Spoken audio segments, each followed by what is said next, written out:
waktu saya mendapat petunjuk itu, saya yakin dulu bahwa saya diutus Tuhan, dan Tuhan kalau berfirman pasti akan bertanggung jawab dengan firman-Nya. Betul? Apa yang terjadi? Dari 96 sampai 2009 sampai 2015, orang berkata apapun, saya tetap maju. Karena saya yakin kalau itu dari Tuhan, pasti Tuhan tidak permalukan.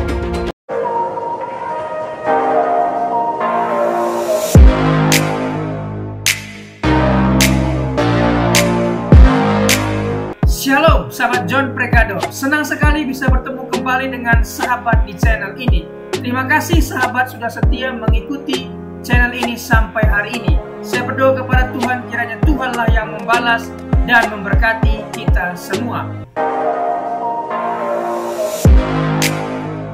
Shalom. Hari ini kita bahas tentang mujizat. Apa saudara? Nah, mari kita buka Alkitab kita saat ini dalam kitab 1 Raja-Raja pasal 18. Kitab 1 Raja-Raja pasal 18 ayat 30 sampai dengan ke-40. Kitab 1 Raja-Raja pasal 18 ayat 30 sampai dengan 40. Saudara yang ganjil, saya yang genap. Kata Elia kepada seluruh rakyat itu, datanglah kepadaku, maka mendekatlah seluruh rakyat itu kepadanya. Lalu ia memperbaiki mezbah Tuhan yang telah diruntuhkan itu.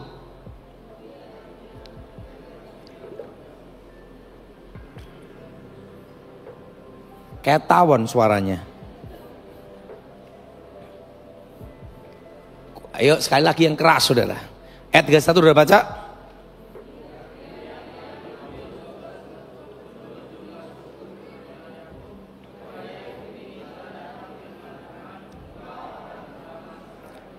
Ia mendirikan batu-batu itu menjadi mezbah demi nama Tuhan, dan membuat suatu parit sekeliling mezbah itu yang dapat memuat 2 sukat benih.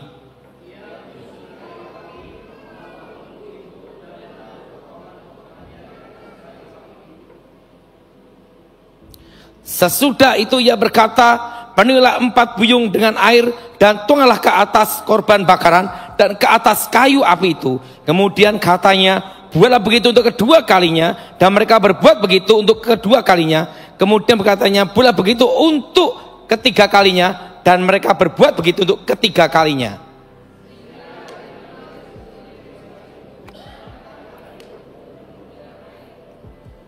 Kemudian pada waktu mempersembahkan korban pentang, tampilan Nabi Elia dan berkata, ya Tuhan, Elohim Abraham, Ishak dan Yakub, Israel, pada hari ini biarlah diketahui orang bahwa engkaulah Elohim di tengah-tengah Israel, dan bahwa aku ini hambamu, dan bahwa atas firman-Mu lah aku melakukan segala perkara ini.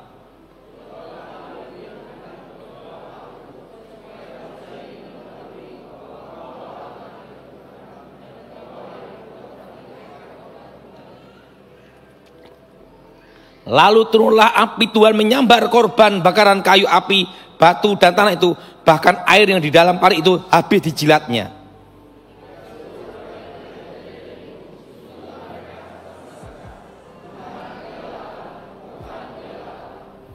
Perhatikan saudara, suatu mujizat terjadi itu bukan suatu kebetulan, tapi ada suatu perjuangan. Apa saudara? Apa saudara? Pertama, kita semua ingin mengalami mujizat. Poin yang pertama, saudara harus percaya bahwa Tuhan tidak akan mempermalukan hidupmu. Saya mempercaya, angkat tangan adalah. Saudara perhatiin, 1 lawan 450. Kalau dia tidak yakin, rontok imannya adalah. Coba, kita 1 orang dikeroyok 10 orang, lari enggak? Yang berkata tidak lari, itu munafik. Muka Nabi pikiran kotor. Berani namanya bunuh diri, betul? 1 lawan 10 itu rontok kita. Makanya waktu saya belum bertobat kan latihan bela diri. Setiap latihan lari terus. Saya tanya sama guru saya, kenapa setiap kali latihan lari terus? Artinya kalau musuhmu banyak ya lari ya gitu. Makanya nomor 1 dasar bela diri itu lari, betul? Oh, musuhmu banyak ya Pak? Jangan mati konyol. Sudah perhatiin. Elia seorang diri. Dan dia menghadapi 450 orang. Itu tidak sedikit banyak saudara. Dia seorang diri. Kalau dia tidak meyakini bahwa Tuhan tidak akan permalukan dia, mundur pasti. Betul? Betul? Betul? Mundur. Jadi kalau saudara di dalam hidupmu engkau percaya bahwa Yesus adalah Tuhan dalam hidupmu, engkau yakin dan percaya bahwa Tuhan tidak akan permalukan. Saya masih ingat pada waktu tahun 96 bulan November, saya dapat petunjuk dari Tuhan bahwa nanti akan ada badai di tahun 2020 dan ekonomi yang berhenti seluruh Indonesia. Waktu saya mendapat petunjuk itu, saya yakin dulu bahwa saya diutus Tuhan, dan Tuhan kalau berfirman pasti akan bertanggung jawab dengan firman-Nya. Betul? Apa yang terjadi? Dari 96 sampai 2009 sampai 2015, orang berkata apapun, saya tetap maju. Karena saya yakin kalau itu dari Tuhan, pasti Tuhan tidak permalukan. Dan apa yang terjadi? Di 2019, pendeta-pendeta bernubuat, tahun 2020, tahun berkat, tahun mujizat, tahun kelimpahan. Saya hanya satu orang sendiri berkata, badainya datang di 2020, ekonomi berhenti seluruh Indonesia. Apa yang terjadi? Pendeta-pendeta ngomong ke Pak Gilbert, Daud Tony sesat, nabi palsu, halusinasi macam-macam. Untuk mecat saya tidak bisa dipecat karena saya bukan pendeta. Nggak bisa dipecat ya. Dan apa yang terjadi? 2020 Corona, betul? Tapi kalau waktu itu saya ragu menyampaikan, lain ceritanya adalah karena saya percaya bahwa Tuhan pasti membela firman-Nya. Kalau saya kan menyampaikan pesan, tidak ada beban. Kalau saya kan bukan gembala, bukan pendeta kayak Indra. Kalau ada masalah dengan saya itu pribadi, tidak ada hubungan dengan gereja. Kalau Indra hubungannya gereja dan lain-lainnya, betul? Kalau saya dipecat, minimal 1, maksimal 1, tidak khotbah lagi, kan gitu dah. Nah, kalau saya ada bisnis dan lainnya, tenang-tenang aja adalah. Dan waktu saya sampaikan tentang perak tahun lalu, itu juga orang banyak mencibir, ngatain macam-macam. Tahun lalu 2024 saya bicara perak akan naik berlipat-lipat, perak dan tembaga. Dan tahun 2020 saya bicara tahun 2025 emas akan tembus 2 juta. Orang ngatain saya macam-macam. Setelah terjadi pada bingung semua. Sekarang cari perak susah, betul? Nah, waktu saya bicara 2020 emas masih di bawah 1 juta, betul? Waktu saya ngomong perak di tahun 2024 dikatain apa? Selama 10 tahun perak tidak pernah naik, betul? Tapi pada waktu 2024 saya bicara perak naik, di tahun 2025 del naik, dan tahun 2035 naiknya berlipat-lipat. Karena itu saya beritahu simpelah perak, dan nanti kalau cuan komisi 2% untuk saya. Nah, kalau waktu itu saya tidak yakin untuk menyampaikan, beda cerita, betul? Betul? Nah, waktu saya ngomong Gibran 2021, Wapres Gibran menang, nggak ada yang percaya. Begitu jadi, bingung. Makanya kemarin itu saya ditelepon sama ahli ekonomi, ahli saham, ngomong, Pak Daud, tahu enggak? Sekarang teman-teman saya di saham, patokannya adalah TikToknya Pak Daud. Karena apa? Hukum ekonomi jungkir balik semua. Siapa yang bisa meramalkan perak naik katanya? Emas sampai 2 juta tuh enggak ada yang bisa ngeramalin. Tapi Pak Daud 5 tahun yang lalu sudah mengatakan tahun sekian kan. Itu ahli ekonomi apapun jungkir balik semua. Jadi sekarang gimana? Dari konglomerat Pak Daud sampai pengusaha-pengusaha. Lihatnya apa? TikTok Daud Tony katanya. TikToknya apa? Barometernya apa? Ekonomi gimana? Lihat TikToknya. Gitu dah. Suatu kali saya punya kawan, CEO ngomong apa? Pak Daud tahu enggak? Waktu itu ada meeting para pengusaha-pengusaha yang ekonomi itu. Tahu enggak Pak Daud? Rumusannya sama dengan TikTok. Langsung saya berpikir, jangan-jangan mereka jiplak. Saya beritahu, pada waktu saya akan nyampaikan itu, kalau saya tidak yakin Tuhan membela saya pasti tidak berani. Betul? Betul? Kenapa saya berani? Karena saya percaya bahwa Tuhan tidak permalukan. Di dalam hidup kita, engkau ingin melihat mujizat Tuhan, engkau percaya. Kalau engkau anak Tuhan, percaya Yesus, Tuhan tidak permalukan dirimu. Elia berdoa, dijawab Tuhan. Tapi ingat, dia yakin dulu, percaya dulu bahwa Tuhan tidak akan mempermalukan orang yang diutusnya. Demikian saudara, kalau sudah percaya Tuhan, pembelaan Tuhan, kau yakin dulu, Tuhan, aku udah gambar rupamu, pasti engkau bela aku. Apapun kondisimu, apapun situasimu, pertama satu, bahwa Tuhan tidak akan mempermalukan orang yang berharap padanya. Dan yang kedua, yaitu apa? Membangun misbah Tuhan. Apa saudara? Apa saudara? Membangun apa? Artinya memperbarui hidup kita, memperbaiki hubungan kita dengan Tuhan. Kita perhatikan, di Alkitab dikatakan, Allahnya Abraham, Allahnya Ishak, Allahnya Israel, Allahnya Yakub. Betul? Abraham, Ishak, Yakub. Abraham, Ishak, Yakub. Allah Abraham, Ishak, Israel. Nah, artinya apa? Abraham setiap tindakannya dia melibatkan Tuhan, membangun misbah Tuhan. Betul? Ishak setiap kali dia pindah suatu tempat, dia selalu membangun misbah Tuhan. Artinya selalu memperbaiki hubungan dengan Tuhan. Yakub setiap kali dia melangkah ke suatu tempat yang kelihatannya berbahaya atau kondisi apapun, dia selalu apa? Membangun misbah Tuhan. Artinya apa? Kita memperbaiki hubungan kita dengan Tuhan. Suatu mujizat terjadi, harus ada pemberesan dalam diri kita dulu. Saya punya mama, itu mama saya ini dalam hidupnya penuh dengan sakit hati, kekecewaan. Apa saudara?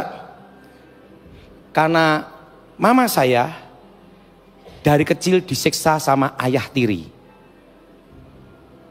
Ingat, teori itu mudah, tapi praktek itu susah sekali. Yang namanya mengampuni. Mama saya itu disiksa ayah tirinya bertahun-tahun.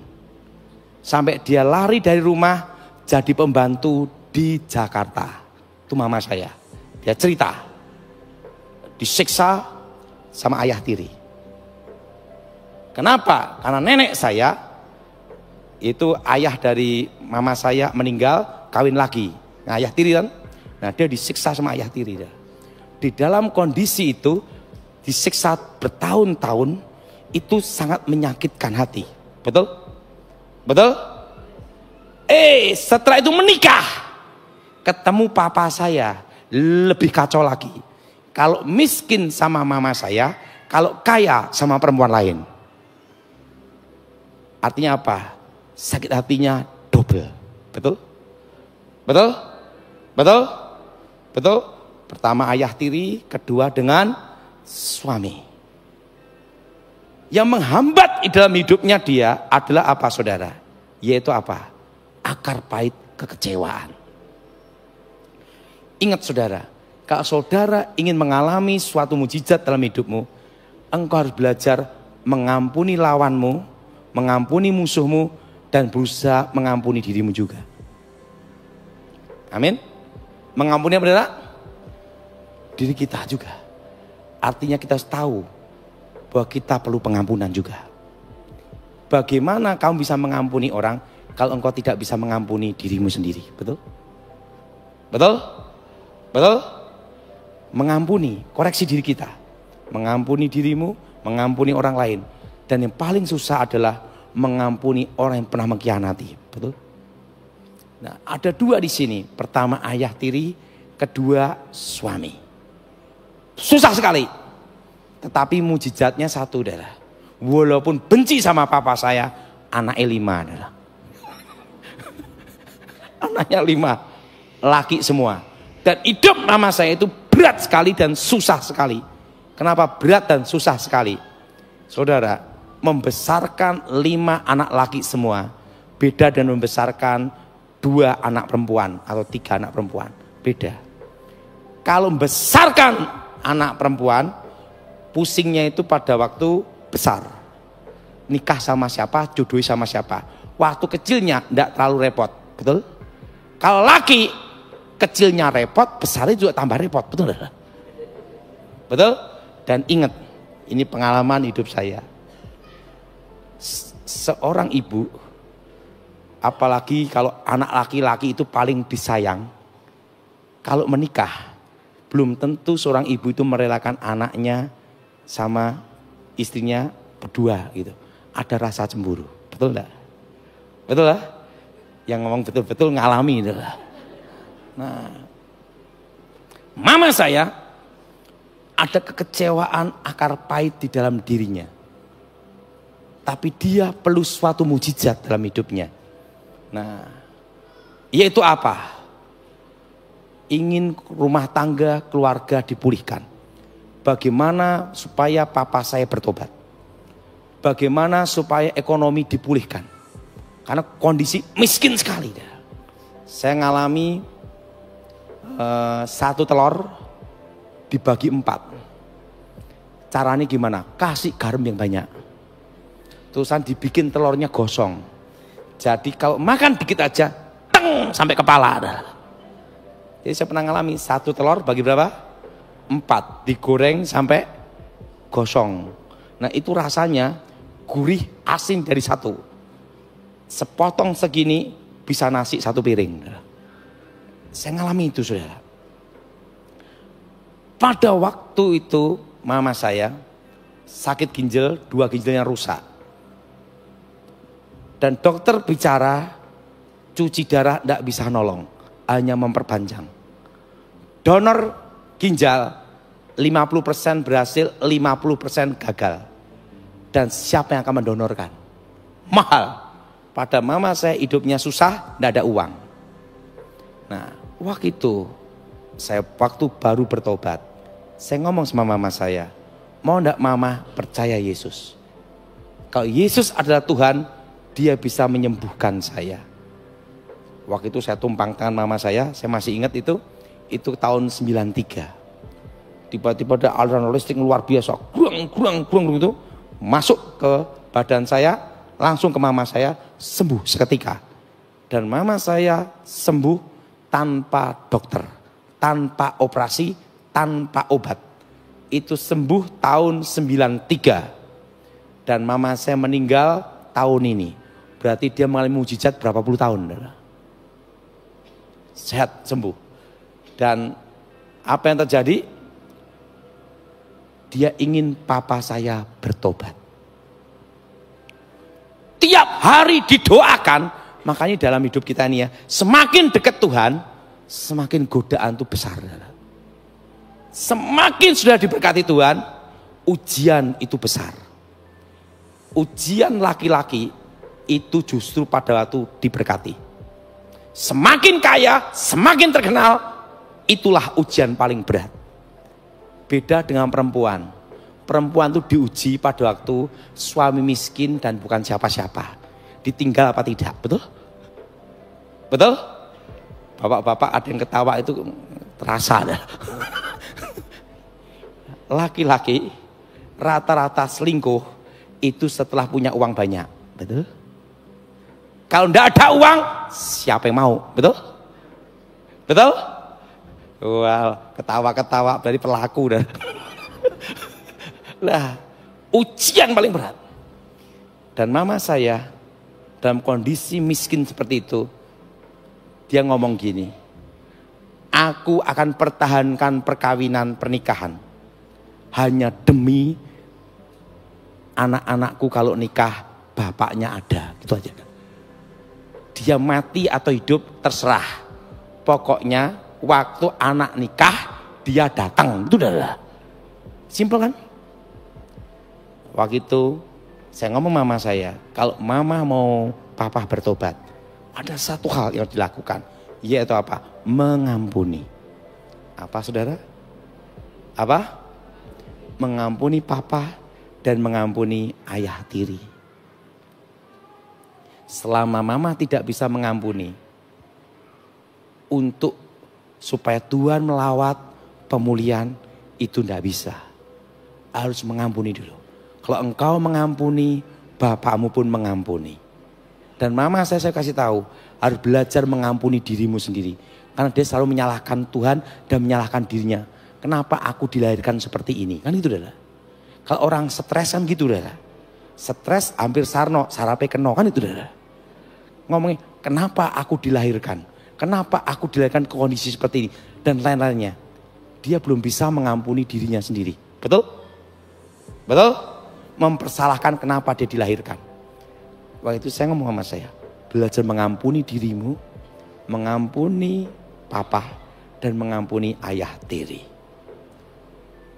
Doakan terus papa saya. Setelah dia berusaha mengampuni, penting ada usaha dulu, berusaha. Itu proses, tidak bisa cepat. Betul? Betul? Betul? Itu Mama saya belajar mengampuni proses. Semakin didoakan, papa saya itu bukan tambah tobat, tambah kumat. Nah, dalam hidup kita, justru kadang kita doakan, malah tambah jadi. Betul? Betul? Didoakan terus, sampai ludah habis, malah tambah jadi. Ingat, dalam kondisi seperti itu, engkau harus meyakini bahwa Tuhan tidak mempermalukan orang yang berharap padanya. Itu kuncinya. Amin. Amin. Apa yang terjadi? Suatu kali papa saya marah. Karena setiap kali dia judi, papanya suka judi. Selalu digerobyok polisi. Akhirnya bubar. Setiap kali judi digerobyok polisi, bubar. Akhirnya dia marah sama mama saya. Ngomong gini, gara-gara Yesus gondrong. Gitu dah. Bikin sial susah saya. Diusir. Mama saya diusir keluar. Waktu diusir keluar, mama saya dapat suara Tuhan. Laki-laki yang kelakuannya seperti keledai liar ini, aku akan datangi. Habis ngusir mama saya, dia tidur. Kira-kira 2:30 jam 3 pagi. Ini papa saya sendiri cerita. Ada satu sosok laki-laki tinggi besar. Pegang kakinya. Hei laki-laki keledai liar, ke gereja kamu bertobat. Awas. Pegang kakinya gini, dia gini. Iya. Papa saya ngomong, aku ngelihat sendiri di mata saya. Orangnya tinggi bersinar. Ngomong apa? Kamu ke gereja. Awas. Aku takut setengah mati. Dia bangun. Kakinya pincang gini dah. Yang dipegang itu pincang dah. Pincang, nyari mama saya. Mamamu di mana? Kan diusir minggat. Dicariin, suruh sini. Ketemu mama saya. Ayo kita ke gereja. Ini kan bukan hari Minggu, pokok ke gereja. Dia datang ke gereja, doanya ngomong apa? Hei laki-laki tinggi besar, aku udah datang ke gereja. Aku jalani. Katanya engkau awas harus ke gereja. Sekarang aku ke gereja. Dia ke gereja tuh ngomong, hei laki-laki tinggi besar, aku sudah ke gereja. Gitu lah. Terusan papa saya ngomong mama saya, aku tidak pernah takut dalam hidup saya seperti itu. Kenapa? Aku takut sekali. Orangnya tinggi besar, bersinar gitu, pegang kaki saya. Awas kamu ke gereja, tobat. Hari itu papa saya bertobat. Sampai dia pelayanan, sampai dia meninggal. Ada satu hal, harus ada apa? pengampunan. Apa saudara? Ingat, mengampuni itu ada dua. Mengampuni dirimu dan mengampuni orang lain. Siapa yang setuju angkat tangan saudara? Nah, dan yang ketiga. Nah, katakan apa? 12 batu. Mesbah Tuhan. Artinya bicara apa? Janji Tuhan. Atas Israel. Demikian dalam hidup kita. Kita harus meyakini semua janji Tuhan. Amin. Semua apa saudara? Semua apa? Janji Tuhan. Dan yang keempat, berani membayar harga. Banyak orang ingin mujizat tapi tidak mau bayar harga. Inginnya semua jalan tol. Tol aja di Jakarta sering macet, betul? Nah, saudara, saya masih ingat sampai detik ini saya tidak bisa lupa. Saya tahun 93, 94, saya dikirim ke Kalimantan Barat di tempat pedalaman. Nah, Indra harus ngalami itu, Indra. Masuk pedalaman. Hah? Apa? Oh, PLI. Harus ngalami itu. Nah, harus ngalami di pedalaman. Tahun 93 saya dikirim di pedalaman. Waktu itu saya dikasih uang sama mama saya itu 100.000 rupiah. Berapa saudara? 100.000 rupiah. Bukan dolar, ini rupiah. Itu tahun 93, 94. Dan waktu itu tiket bukan pesawat loh saudara, tiket kapal. Dan kapalnya pun kapal barang. Dan kapalnya saya masih ingat sampai detik ini namanya kapal Binaya. Semarang, Pontianak. Kapal barang. Di situ ada kambing, ayam, sapi, ada semua ada. Jadi masuk situ ya ada beolnya ayam, beolnya kambing. Pokoknya di dalam itu keluar mabok dah. Waduh, di kapal barang itu. Waktu desak-desaan. Ini waktu desak-desaan, waktu desak-desaan, wah, desak-desak, wah, berdesaan gitu dah. Waktu berdesak-desaan gitu, wah, desak-desaan gini dah. Ada pendeta, terbentur kepalanya, bocor kepalanya. Pendetanya bocor kepalanya. Nah, begitu kepalanya bocor, tiba-tiba Tuhan bicara sama saya, berikan uangmu semua ke dia, mateng dah, adalah. 100.000. Kita ke Kalimantan Barat. Kita tidak tahu medannya. Betul? Kondisinya gimana? 100.000 tok loh adalah. Ingat ya, Tuhan itu lebih tahu daripada saudara tentang masa depan. Saya ngomong sama Tuhan, Tuhan, dia 50.000, aku 50.000. Yo kita ini iman sih iman, tapi harus mikir juga, betul? Lo bener lah, 100.000 dikasihkan dia haleluya, kita yang mumet, betul lah? Lah kita mau makan apa, betul? Betul? Iman sih iman, tapi mikir juga, betul lah? Tuhan bicara, tidak. Gini Tuhan, dia 75.000, aku 25.000. Itu udah susah bagi saya, karena aku kan mau ke Kalimantan. Aku enggak tahu medan di sana itu gimana, betul? Tuhan ngomong, tidak. Tuhan ini terakhirlah. Dia 90.000, aku 10.000. Tuhan ngomong, baiklah. Mateng enggak, saudara? Sebulan di Kalimantan Barat 10.000, mati enggak, saudara? Pendetanya, Pak Pendeta, ini ada berkat untuk Pak Pendeta. Terima kasih kerelaan hatimu. Hatiku, aku ndak rela. Aku ndak rela, tapi aku takut sama Tuhan aja. Terpaksa. Kalau ndak ada suara Tuhan, aku tidak mau. Yo kan konyol, Dara. Di Kalimantan ya, Dara. Hidupnya gimana? Kelanjutannya saya gimana? Betul, Dara? Nah, Pendetanya berdoa, wah engkau diberkati Tuhan karena kerelaan hatimu. Dalam hatimu, rela tamu. Aku kalau ikat darah, walaupun tidak rela, aku tuh taat loh darah. Walaupun dongkol, aku mau juga.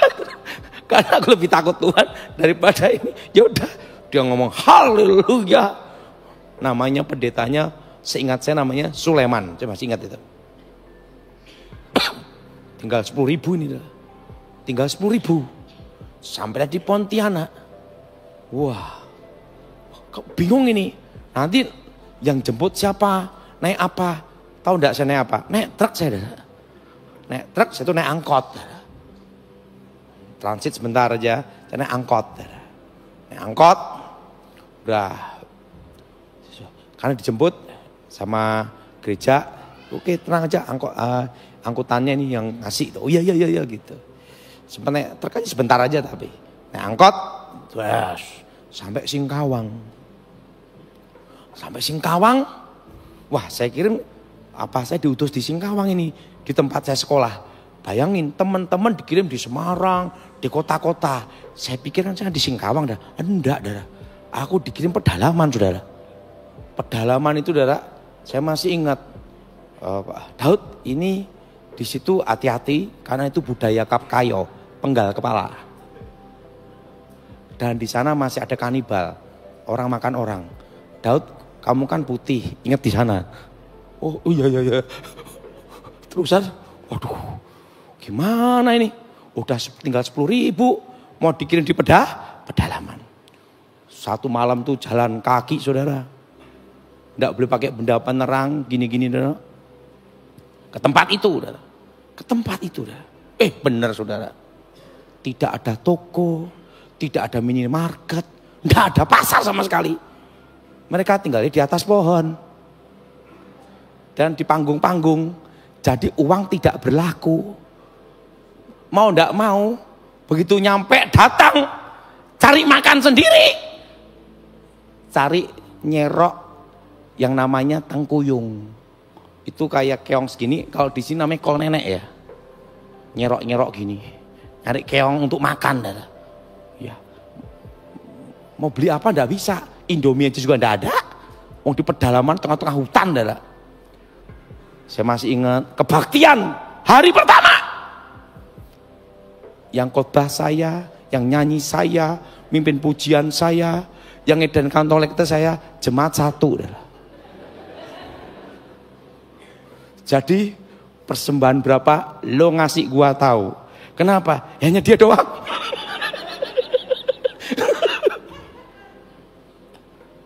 Eli kirim ke sana. Jemaatnya 1. Karena di sana itu masih menganut kepercayaan. Injil waktu itu belum ini, belum banyak di sana. Itu tengah hutan. Saya masih ingat itu. Makanya saya kadang ingin kembali ke sana lagi. Wah, itu toh. Udah hidup susah, jemaat 1, nyari makan sendiri. Nggak bisa kita beli itu nggak bisa, nggak ada toko, warung juga nggak ada. Kalau mau makan berburu sendiri. Nah kita kan orang di sekolah kitab nggak diajar berburu, mau nggak mau Pak nyerok ikan, nyerok ikan gini, Udah hidup susah, dikirim santet lagi, dikirim mando terbang, saya tengking, saya tani keluar, sampai kuci-kuci terbang keluar semua, jatuh semua. Udah hidup susah hari Minggu tiba-tiba datang banyak, bawa tombak, bawa panah, bawa mandau. Saya pikir udah hidup susah. Apa mereka mau kebaktian bertobat semua? Nggak taunya apa? Mau perang. Kalau mangkok merah berjalan itu artinya perang. Nggak taunya yang ngirim saya ilmu hitam itu ketua adat sama ketua kepala suku. Mereka datang di tempat kebaktian. Jemaatnya 1. Dalam hati saya, udah hidup susah. Makan juga cari sendiri. Datangin orang lagi untuk bertarung. Dia tatap saya tatap dia dengan mempesona. Wah, Tatap-tatapan adu ilmu, saudara. Saya masih ingat tuh, adu ilmu, saudara. Adu ilmu, saudara. Saya tatap dia, saya tatapan gini, saudara. Langsung ketua suku, kepala suku, ketua adat roboh, saudara. Begitu roboh, satu kampung, saudara. Kita ikut pendeta sakti, gitu, saudara. Satu kampung bertobat semua, saudara. Dalam satu hari, saudara.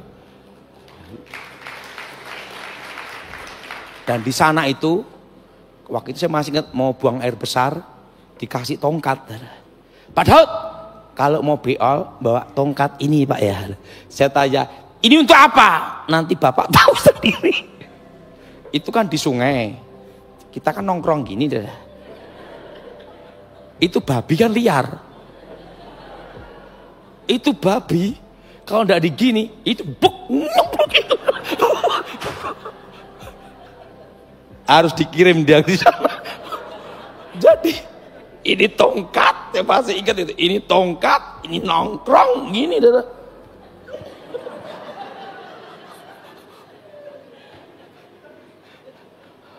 Wah, saya masih ingat itu. Sebulan loh, saudara. Begitu ketua suku, kepala adat, kepala suku, kepala adat bertobat, saudara. Saya masih ingat itu. Apa yang terjadi? Pagi, babi hutan. Wah. Siang, kancil. Malam, rusa. Dari setiap buruan mereka pertama kali makan saya adalah full kolesterol. Padahal sebelum udah susah dulu. Itu sampai saya ke tiga kampung bertobat semua. Itu tiap hari baptis terus. Yang baptis waktu itu pendeta Matius mau. Tahu enggak, saudara? Saya dipanggil untuk kembali ke Solo. 10.000 itu tetap utuh loh, saudara. 10.000 itu tetap utuh. Saya kaget juga. Jadi uang itu enggak digunakan, saudara. Jadi di situ saya lihat 10.000 rupiah itu tetap utuh, saudara. Di situ saya baru mengerti, saudara. Harus apa? Berkorban. Betul? Betul? Apa, saudara? Saya masih ingat kalau di Manado. Saya masih ingat itu. Suatu kali saya diminta untuk seminar ada di daerah arah Tomohon ya. Di situ tuh ada seorang yang demonstrasi berdiri di atas pedang. Di pedang tuh berdiri dong. Terusan dia pakai ini, gini, hardtop ditarik dengan pedang di mulutnya adalah. Zaman itu saya masih ingat. Dan dia sering ngerjain pendeta-pendeta. Dia punya kuasa gelap dan sering ngerjain pendeta-pendeta. Jadi pendeta doa-doa, gitu adalah. Kebal senjata, tembak apa, bacok apa, dia kebal senjata adalah. Waktu saya seminar, saya masih ingat itu. Saya lihat burung hantu, ada di atas kepalanya. Terus, enggak tahunya dia berdiri nantang saya untuk bertarung. Bayangin udah hidup susah, dia tantang bertarung. Wah, waktu itu baru bertobat, dia jual ya saya beli. Baru bertobat ya. Dia tantang saya bertarung, saya masih ingat itu.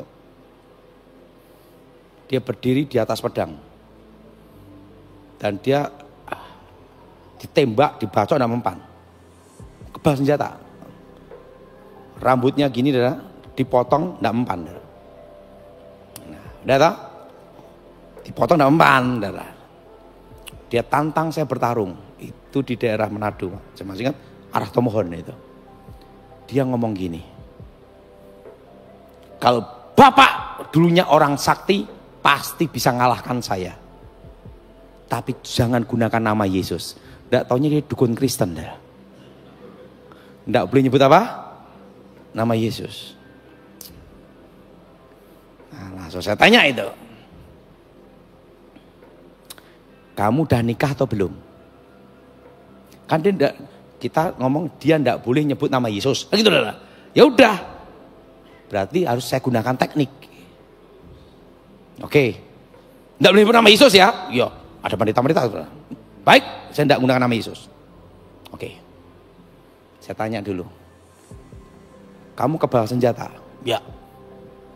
Silet? Tidak mempan. Rambut dipotong? Tidak mempan. Oke. Untungnya saya tuh sebelum bertobat kan belajar ilmu kebal juga. Ilmu kebal itu ada 2 jenis. Kebal sempurna.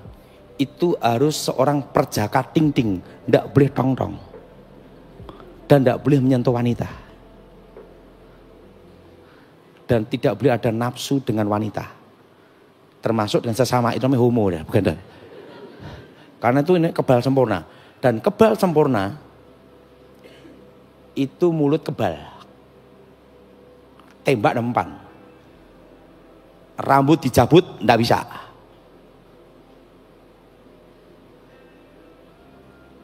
Dan senjata apapun tidak mempan. Oke.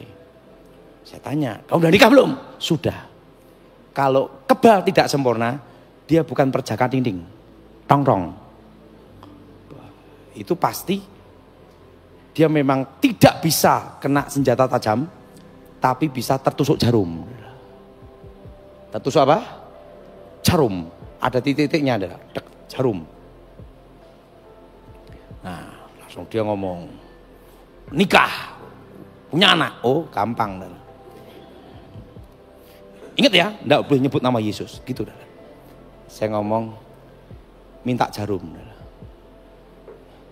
Nah, saya tahu titik-titiknya adalah 1, 2, 3, san pusar, terus tusuk, jep, tertembus semua, dia gini. Saya ngomong, enggak pakai nama Yesus loh ya. Langsung kayak gini. Ini, setelah tak tusuk jarum, oke. Sekarang rambutmu tak potong, tek putus. Loh kok bapak? Berarti ilmu bapak dulu melebihi saya, no. Saya kebal sempurna, ting-ting, tidak pernah nyentuh wanita. Langsung saya ngomong, kamu kan tong-tong. Terus dia ngomong, oh, untung saya udah bertobat.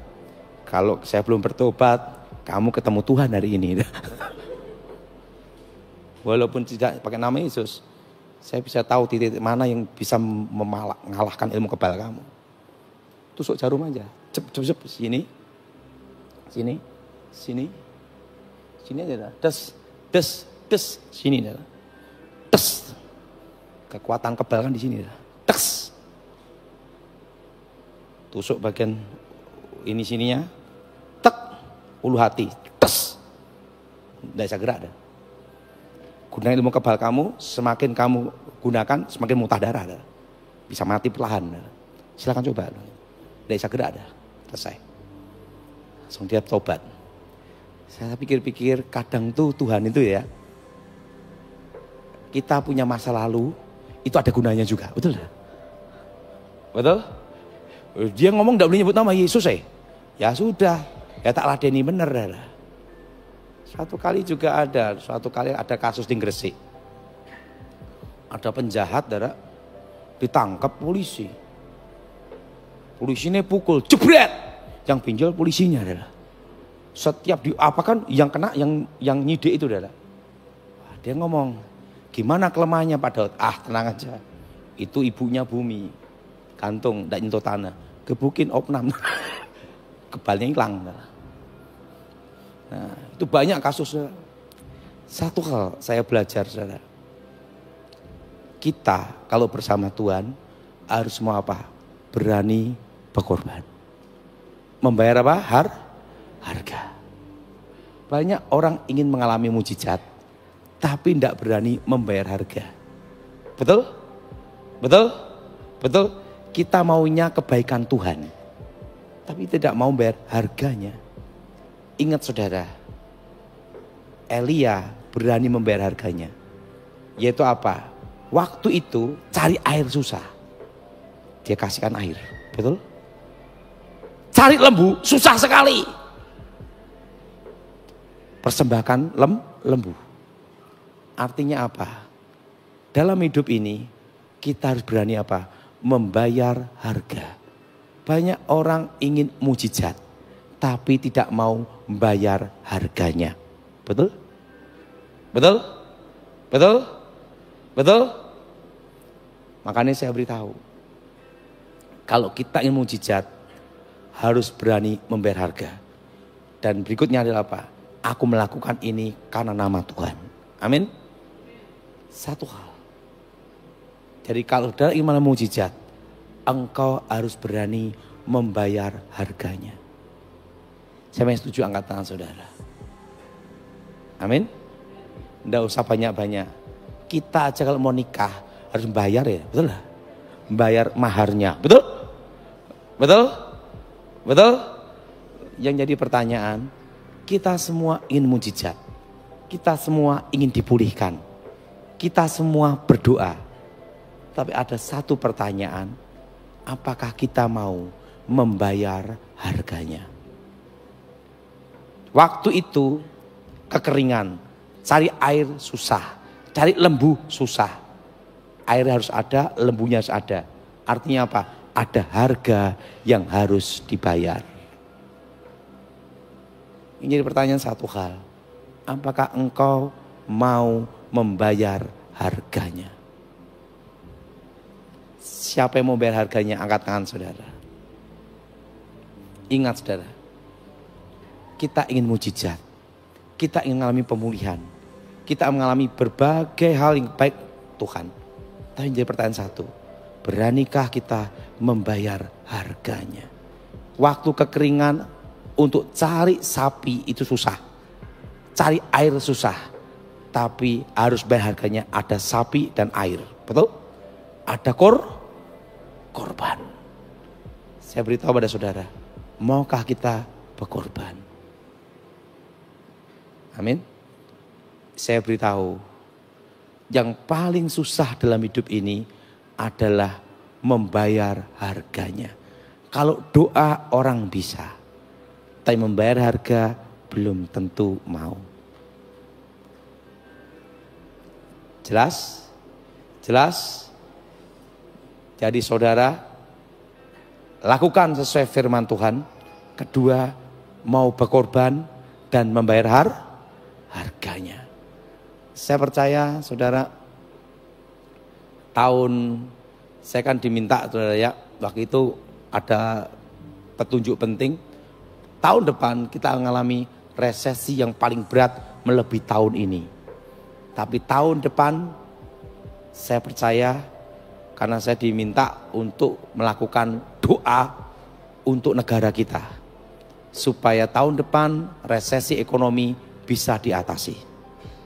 Dan saya percaya tahun depan resesi bisa diatasi. Makanya saudara 15 menit sudah berdoa untuk negara kita dan pemulihan negara kita. Tahun depan itu puncaknya resesi ekonomi. Itulah badai yang datang sebenarnya. Nah, dan ingat, harga-harga naik tapi pembeli susah. Itu nanti di tahun depan. Nah, waktu itu kawan saya Letnan Jenderal Gleni Kerupan yang selalu di samping Pak Prabowo memberitahu saya, Daud, doa untuk negara kita. Jadi kita berdoa untuk keamanan Indonesia. Kedua, untuk resesi ekonomi tahun depan supaya teratasi. Amin. Saya percaya tahun depan resesinya bisa diatasi. Nah, pada waktu saya ngomong di 2024 perak akan naik. Nanti 2035 perak dan tembaga. Apa saudara? Dan tembaga itu akan naik. Waktu itu malah diketawain. Karena 10 tahun perak tidak pernah naik-naik. Kan saudara? Tahun ini udah naik berapa persen? Dan itu akan naik terus sampai 2035. Harga-harga akan naik, yang tidak naik hanya satu, harga diri. Nah, tapi saya percaya semua akan teratasi di tahun depan. Resesi ekonomi. Ada yang tanya sama saya, pulihnya kapan kira-kira Pak Daud? Yang jelas 2032 itu baru awal dari pemulihan. Masih lama. Mari kita bangkit berdiri saat ini.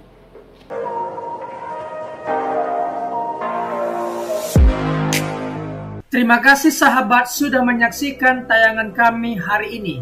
Saya percaya kita pasti diberkati. Apabila kita diberkati dengan tayangan hari ini, marilah kita dengan murah hati share video ini kepada teman-teman kita yang lain, agar mereka juga diberkati. Firman Tuhan mengatakan, diberkati untuk memberkati, sehingga nama Tuhan dipermuliakan dan namanya diagungkan. Sahabat, banyak sekali pelajaran yang kita bisa ambil dari tayangan hari ini. Marilah catat poin-poin yang telah disampaikan, kita simpan dalam hati dan kita aplikasikan dalam kehidupan sehari-hari. Setiap kita pasti akan bertemu di yang namanya masalah. Kita tidak perlu undang masalah, tetapi dia sendiri akan menghampiri kita dengan maksud menguji iman kita, apakah kita tahan uji dan tetap mengandalkan Tuhan atau tidak. Tetapi apabila kita menang atas masalah itu, maka kita juga akan mendapat pujian dari Sang Pencipta. Karena kita tahan uji dan terus mengandalkan Tuhan, tidak hanya dapat pujian, dapat mahkota juga. Mahkota abadi karena kita setia dan tetap kuat dalam Tuhan.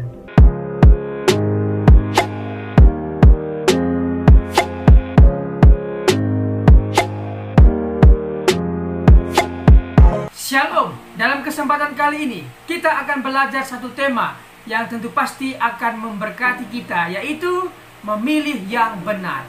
Orang percaya pasti memilih yang benar, memilih kegiatan pekerjaan yang benar, yang menguntungkan dirinya di masa depan. Apabila hari libur, apakah yang akan kita lakukan? Apakah kita bermain game sepanjang hari dan membuka aplikasi main game sepanjang hari? Apakah itu yang akan kita lakukan? Orang percaya pasti menggunakan waktu yang sangat bijak. Bisa belajar, bisa beristirahat, dan juga bisa membantu orang tua. Jadi sekali lagi, orang percaya pasti menggunakan waktu sebaik-baiknya. Dia belajar, dia juga beristirahat, dan dia juga membantu orang tua, membantu orang-orang di sekitarnya. Sekali lagi, orang percaya pasti memilih yang benar. Ingat, 3B. Yang pertama adalah belajar, bekerja, dan beribadah. Ingat hal ini, ingatlah selalu belajar, ingatlah selalu bekerja, dan beribadah kepada Tuhan kita, Yesus Kristus. Sekali lagi kita akan belajar tentang tema memilih yang benar. Kita belajar dari tokoh satu Perjanjian Lama, satunya Perjanjian Baru. Kita mulai saja belajar dari tokoh Perjanjian Lama, yaitu Nuh. Kita akan belajar dari seorang tokoh yang bernama Nuh. Hal-hal apa yang akan kita pelajari? Mari kita dalami. Kejadian 6 sampai 10. Tetapi kita fokus di Kejadian 6 ayat 5 sampai 8. Mari kita baca firman Tuhan. Ketika dilihat Tuhan bahwa kejahatan manusia besar di bumi dan bahwa segala kecenderungan hatinya selalu membuahkan kejahatan semata-mata, maka menyesallah Tuhan bahwa ia telah menjadikan manusia di bumi dan hal itu memilukan hatinya. Berfirmanlah Tuhan, aku akan menghapuskan manusia yang telah kuciptakan itu dari muka bumi, baik manusia maupun hewan dan binatang-binatang melata dan burung-burung di udara, sebab aku menyesal bahwa aku telah menjadikan mereka. Tetapi Nuh mendapat kasih karunia di mata Tuhan. Mari kita pelan-pelan mempelajari ayat ini. Pertama, ketika dilihat Tuhan Dari sorga Tuhan melihat ke bumi, dan dia melihat dan mendapati kejahatan manusia besar di bumi, dan bahwa segala kecenderungan hati manusia selalu membuahkan kejahatan semata-mata. Di sini kita tahu bahwa alasan Tuhan marah itu karena ulah manusia. Kita lihat ulah manusia ini mengakibatkan hal apa saja. Pertama, Tuhan menyesal ya karena ulah manusia itu, sehingga lingkungan sekitar, yaitu hewan, binatang-binatang juga mendapat hukuman dari Tuhan. Jadi dari ayat ini kita bisa tahu bahwa Tuhan menyesal karena ulah manusia, dan dampak dari itu hewan-hewan pun mendapat resiko, mendapat konsekuensinya dari perbuatan manusia. Ketika kita membuang sampah sembarangan, apa yang terjadi? Tentunya pencemaran air. Binatang yang hidup di air tercemar, dan hewan-hewan atau binatang yang hidup di air bisa mati karena ulah manusia membuang sampah sembarangan. Jadi marilah kita menjaga lingkungan kita sebaik-baik mungkin. Baca ayat 7 ya. Berfirmanlah Tuhan, aku akan menghapuskan manusia yang telah kuciptakan itu dari muka bumi, baik manusia maupun hewan, dan binatang-binatang melata, dan burung-burung di udara, sebab aku menyesal bahwa aku telah menjadikan mereka. Tuhan menyesal karena manusia, karena itu hewan pun kena dampaknya. Tetapi Nuh mendapat kasih karunia. Mengapa Nuh mendapat kasih karunia? Mari kita dalami. Siapa Nuh? Nuh adalah orang yang benar di mata Tuhan. Ingat, orang benar belum tentu benar di mata Tuhan. Tetapi orang yang dibenarkan Tuhan, yang sudah diampuni Tuhan, dimaafkan Tuhan, dihapuskan Tuhan dosanya, dibenarkan oleh Tuhan karena dia percaya, dan saya percaya kepada Tuhan dan kemudian saya dibenarkan, maka orang benar ini mestinya melakukan hal-hal yang benar yang menyenangkan hati Tuhan. Seperti Nuh. Nuh benar di mata Tuhan dan dia mendapat kasih karunia, dan dia dibebaskan dari malapetaka kedahsyatan air bah. Oke, kita belajar lebih dalam lagi. Tidak mau terpengaruh oleh pikiran, perkataan, dan perbuatannya. Artinya Nuh tidak mau terpengaruh pikirannya dengan pikiran-pikiran dunia, perkataan-perkataan dunia, perbuatan-perbuatan dunia yang tidak memberikan contoh. Dia tidak mau mencemari pikirannya, perkataannya, dan perbuatannya. Kita tahu bahwa sebuah kapal tidak akan tenggelam dengan air yang di sekitarnya. Akan tetapi kapal itu akan tenggelam apabila air yang di sekitarnya sudah masuk ke dalam. Artinya kita tidak akan bisa terpengaruh apabila kita tidak mengizinkan perkataan-perkataan orang masuk ke dalam pikiran kita. Jadi pikiran kita ini adalah sebuah aset, sebuah properti yang sangat berharga. Jangan kita mau dikotori, dirusak properti kita oleh perkataan-perkataan orang. Jangan sekali-kali mengizinkan hal itu masuk ke alam pikiran kita. Tetapi mari kita pikirkan yang ada di atas, yang di sorga, yang indah, yang mulia. Itulah yang dilakukan oleh Nuh, sehingga Nuh berkenan di mata Tuhan. Senantiasa hidup bergaul dan beriman kepada Allah. Orang yang sudah dibenarkan oleh Tuhan, maka senantiasa dia bergaul dan beriman kepada Tuhan. Apa yang dia lakukan, yang ada di Alkitab yang benar, perkara-perkara yang baik, itulah yang kita lakukan. Memang dalam Alkitab banyak sekali peristiwa, banyak sekali kejadian dituliskan untuk satu hal, informasi, satu hal lagi, pengajaran. Jangan kita menjadikan informasi itu dari pengajaran, tetapi carilah pengajaran yang menguatkan kita. Oke? Yang berikutnya, menjadi berkat dan contoh bagi keluarganya dalam ketaatan, kesalehan, iman, dan perbuatan baiknya. Nuh menjadi berkat dan contoh bagi keluarganya dalam ketaatan, kesalehan, iman, dan perbuatan baiknya. Jadi seorang bapa, seorang kepala rumah tangga harus mengikuti teladan yang diberikan Nuh kepada anak-anaknya, menantunya, bahkan istrinya. Inilah contoh yang memilih dengan benar. Berikutnya kita belajar dari seorang tokoh di Perjanjian Baru, yaitu Paulus. Hal apa yang akan kita pelajari? Kisah Para Rasul 9 ayat 1-6. Kita akan membaca dalam Kisah Para Rasul 9 ayat 1-2. Sementara itu, berkobar-kobar hati Saulus untuk mengancam dan membunuh murid-murid Tuhan. Ia menghadap imam besar dan meminta surat kuasa daripadanya untuk dibawa kepada majelis-majelis Yahudi di Damsyik, supaya jika ia menemukan laki-laki atau perempuan yang mengikuti jalan Tuhan, ia menangkap mereka dan membawa mereka ke Yerusalem. Siapa Paulus? Paulus memiliki doktrin yang begitu keras. Ajarannya menyakiti orang lain adalah salah. Tapi Paulus merasa benar ketika dia menyakiti orang lain, ketika dia menangkap pengikut Tuhan dan menjebloskan ke penjara, menganiaya. Dia merasa benar akan hal itu. Tetapi sekali lagi, ajaran yang menyakiti orang lain adalah salah.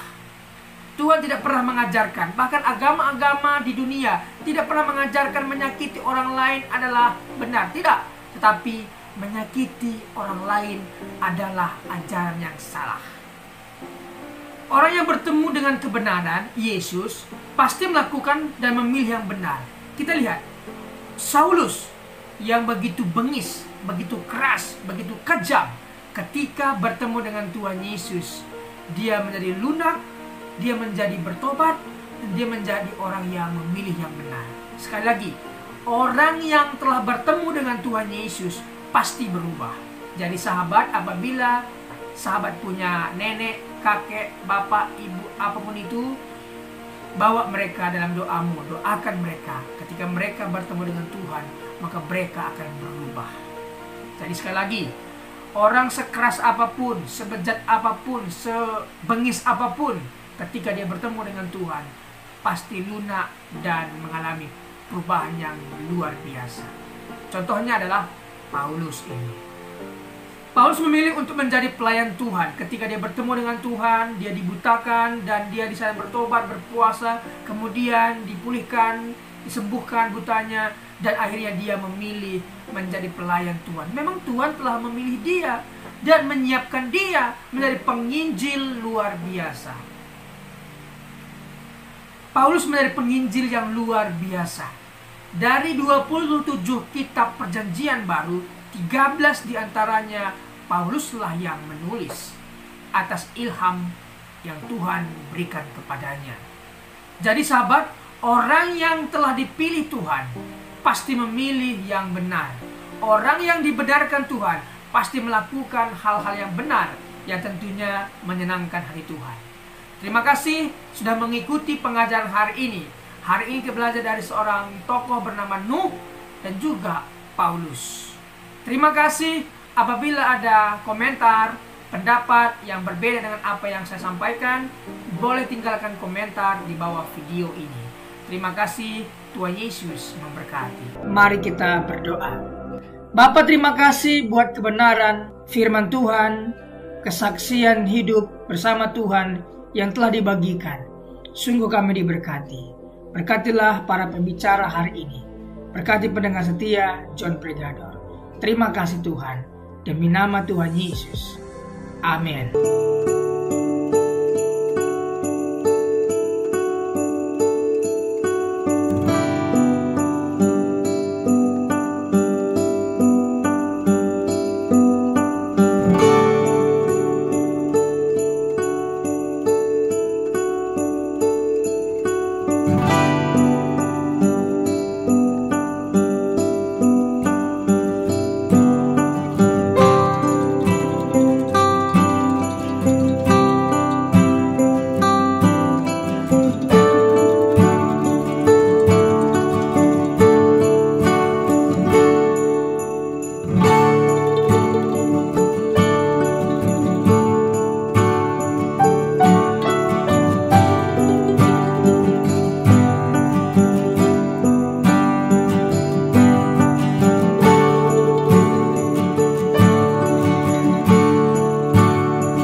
kasih.